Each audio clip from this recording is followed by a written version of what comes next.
Mom, can you tell me a story? Sure. Once upon a time, a mom needed a new car. Was she brave? She was tired, mostly. But she went to Carvana.com and found a great car at a great price. No secret treasure map required. Did she have to fight a dragon? Nope, she bought it 100% online. From her bed, actually. Was it scary? Honey, it was as unscary as car buying could be. Did the car have a sunroof? It did, actually. Okay, good story. Car buying you'll want to tell stories about. Buy your car today on Carvana. Delivery fees may apply. Have you ever rearranged your furniture and discovered the carpet underneath looks brand new while the rest of it looks, well, not so new? It's time for a carpet upgrade. At the Home Depot, we have stylish choices at simple prices from all the top brands. Best of all, we can install it for you, starting at only 49 cents per square foot. So all you have to do is pick your perfect floor. Start your carpet project today at the Home Depot. How doers get more done. Exclusions apply for licenses. See homedepot.com/license numbers. This is Optimal Health Daily. Lose 15 pounds of fat without giving up carbs. Part 1 by Deen of JCDfitness.com. And I'm Dr. Neil, your very own personal narrator. Hey there, happy Monday, and welcome back to another edition of OHD, where I read some of the best articles covering health and fitness, just like an audiobook, and always with a bit of my commentary at the end. Now, don't forget, we have a bunch of shows where we read to you. Just search for Optimal Living Daily to find all of them. Now, today's post is a bit longer than what I typically narrate. So whenever that happens, I'll read the first half today and then finish it up for you tomorrow. So with that, let's get right to the first half as we optimize your life. Lose 15 pounds of fat without giving up carbs. Part 1 by Deen of JCDfitness.com. Fat loss successes and body transformations all have a story behind them. For some, it seems to happen fairly linearly, while for others, it doesn't. Some people will scream at you, "Fat loss is easy," insinuating that if you're failing with your own fat loss efforts, that you're broken, which is highly unlikely, or you're doing it all wrong, this is definitely possible, or you're just unlucky, but most likely inconsistent. Creating and maintaining a caloric deficit is a fairly simple process, but most all of the following issues tend to crop up. Maintaining strength and muscle, combating metabolic slowdown, balancing macro counting and a social life, as well as your psyche, and managing your personal expectations. In this post, we'll tackle each of these one by outlining a client's progress over the last year. You cut calories to lose fat, not muscle. For many people, going on a diet can be disastrous, mostly from a standpoint of muscle loss, energy and mood swings, and periods of yo-yoing back and forth, losing and gaining the same 10 pounds over and over again. If you ask the internet, many will tell you diets don't work, but that should be said with better context in mind. It should be stated as bad diets don't work. If you follow most of the fad diets popular on the internet, then you're probably doomed to fail. One day, carbs are the devil and responsible for keeping you fat, so you're expected to cut out all fruit and starch and survive on nothing but leafy greens and lard.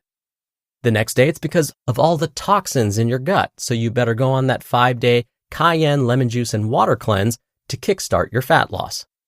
And the next week, a study comes out that says Paleo Man lived to be 200, and therefore you should run around scavenging for raw meat and berries in your loincloth. Totally kidding here, of course. Stay with me. The truth is this: most everyone wants a shortcut. That's why some of these diets are so popular, and cleanses have been used in diet marketing for decades. So, with my client Salim, we had a specific plan. Eat enough to support his training, but also provide enough of a caloric deficit to produce slow and steady fat loss. As far as his training, everything was centered around heavy compound lifts, with a good bit of metabolic training thrown in the mix. So a typical day for him went as follows. Strength movement 1, heavy drop set training. Strength movement 2, moderately heavy drop set training. Metabolic superset with opposing movements. For example, dumbbell bench presses and seated rows. Metabolic superset with differing movement planes. For example, lat pull downs and Arnold presses. And abs and shoulder health work. Training in this manner serves two primary purposes: The heavy loads send the maintenance signal to his muscles and nervous system. If you don't push yourself in the gym, muscle loss can occur while dieting. The metabolic work with those supersets burned some extra glycogen and provided some stimulus for muscle growth. In addition to the training, we had to meet everything in the middle with a solid diet strategy. Don't dig yourself into a metabolic wasteland. Dieting can be tough. You have goals of attaining a certain look, like having abs, veins popping out in places you wouldn't imagine, and being beach ready. However, if you diet too hard for too long, you will get run down. Training performance suffers, and you typically get some of the symptoms that come along with dieting, such as libido crashes, hypometabolic symptoms, meaning a strong intolerance to cold. You may experience dry skin, lower body temperature, and so on, and a general lack of energy when compared to normal. To combat this, many will rely on stimulants for a boost in energy, whether it be coffee, caffeine pills, yohimbine, ephedrine, nicotine, or even stronger substances. Others turn to increasing stress hormones via long periods of fasting, sometimes upwards of 24 hours to improve fat loss, and catecholamine release. These are stress messengers that tend to supply a false sense of energy and alertness. But the issue with this approach is just how far do you take it? Anyway, we took a more sane approach. Not to say Salim didn't enjoy coffee or sometimes skip breakfast, but we didn't go to extreme measures to reduce hunger pangs. So here's exactly what we did.